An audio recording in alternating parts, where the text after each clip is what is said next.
I've been fascinated by this plan that you have to build a Lego city.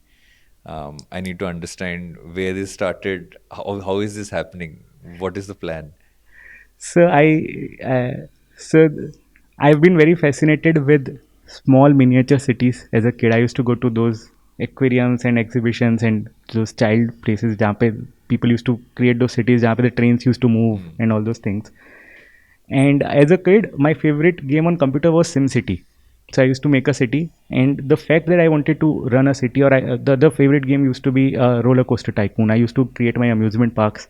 Then I used to create crazy fees so that people can't enter, and then keep the rides free. I used to do all those things. And as a SimCity was way back, very new in India when my dad got it in I think 95, Yeah. 96, and you used to be a mayor to that city. So Much that's before, I think way before even Minecraft became, I think the way bigger. original was actually, if you look at in Yes. my head, SimCity. Yes. So you had to build hospitals, then you had citizens, you had to take care of those citizens. Then there was the happiness index of those citizens, and that used to fascinate me. Every day I used to strive, saying that what do I do today to make them better citizens? Like the happiness index should go up. So I figured out that if I put more schools, the happiness index goes up. And then I was out of funds, so I had to create more hospitals in that city.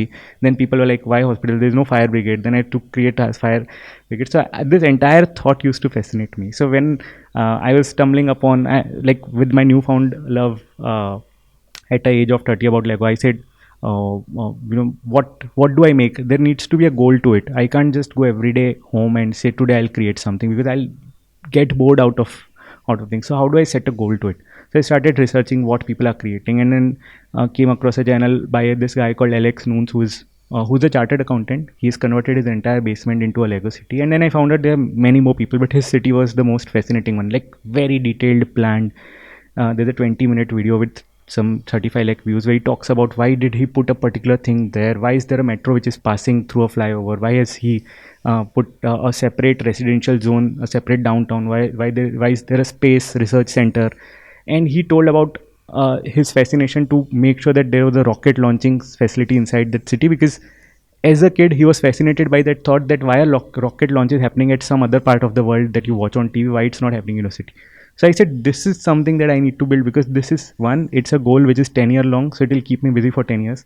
Second, this will, because to achieve this I'll have to strive a lot in my professional life to make sure, because this city is going to cost me around 40-50 lakh thing. So every year I'll have to earn enough to keep on funding this. And with my mom this could be a great collaboration. So I said I'll be the mayor Yeah. and financer, you become the builder whom I'm contracting to build a city.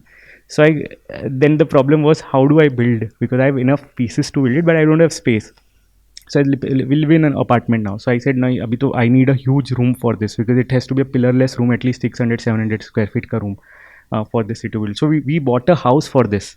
We went for a 1 year long house hunting, because every house we used to go, there were rooms for like 20 by 20. They're like, this is the biggest room. I said, itna to mere ko city banana hai. Then I need space, which is my workstation. Then I need a space for shooting my things.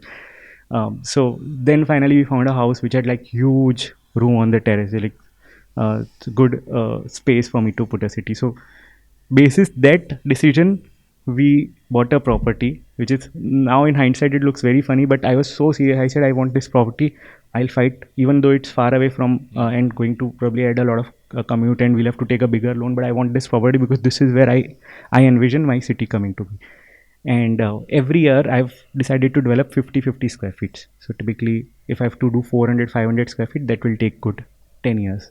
And not that I can't do it, it's just that it's going to be a lot of financial burden to keep on making things at a much bigger level.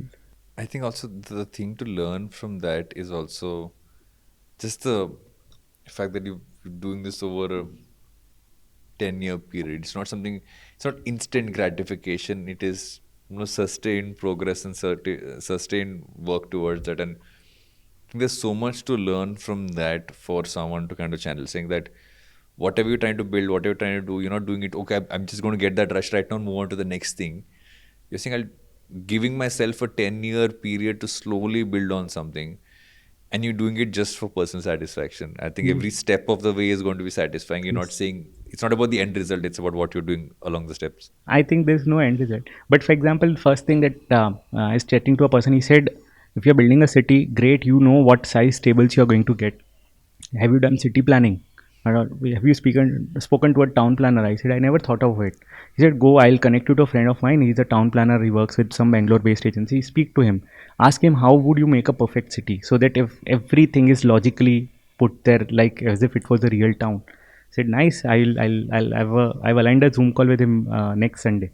That I'll learn that, probably a new learning which will happen, because I honestly I don't see an end goal to this, but probably if there's an end goal saying that doing this will have some XYZ gratification, that would be a incentive or a bonus to it. And because you spoke about delayed gratification, I think that is kind of, I have realized that it's like become a need of our entire generation. Our quick gratification is I keep on talking about this to my wife a lot, because we literally struggled, made our careers. She travels 25 days a week, a month, in making sure that we both are saving, and then we got this house which is like what we dreamt of when we started. We said someday we'll have a house which is like huge. We got a 8,000 square feet ka huge house, another 8,000 square feet ka lawn, and we're like so happy inside that we could do it.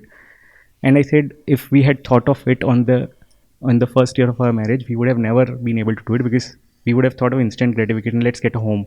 Let's like have a whatever we could get it. We could have got it, made sure it was working. And when I see young people coming to me, there's a fresher we were wanting to hire. She said, I'm straight out of a design college, really good person. Like my designer couldn't believe that she was someone with such good skills at a 21-year-old. He said, I am expecting a package of 25 lakh. I said, where do I get you 25 lakh? Because that's not how I can probably be. She's like, no, that is what I deserve. I need it. I'll want to start from there and then I'll make it big. I said, I understand that, but you're not that I am not questioning your credibility. I'm just saying that for an industry to function, there are certain things which are defined. How do I put you inside? She's like, no, no, I want a big career, and this is where I started. I said, what kind of gratification are you looking for? The interns who come to me and they're like, give me 75,000 stipend. I said, are you crazy? They're like, my expenses are so much. I have to buy something for my girlfriend. Give me. I said, this kind of gratification is something that we couldn't think, and that's the wrong thing. It's like you're going to push your dopamine every day for things which are very fantasy. Typically for me, if I'm looking at 10 years, my dopamine is very correctly aligned, so I know that I'll not have daily release of dopamine. Probably it will happen the day my city ends, and then I'll look at 10 years in my hindsight. I'll say I'm a 43-year-old guy, and this I started 33, and I just did a brilliant job. And that day I'll have like 100 mg of dopamine release in my brain. This is what I was living for. Want more such insights? Make sure you check out the full episode.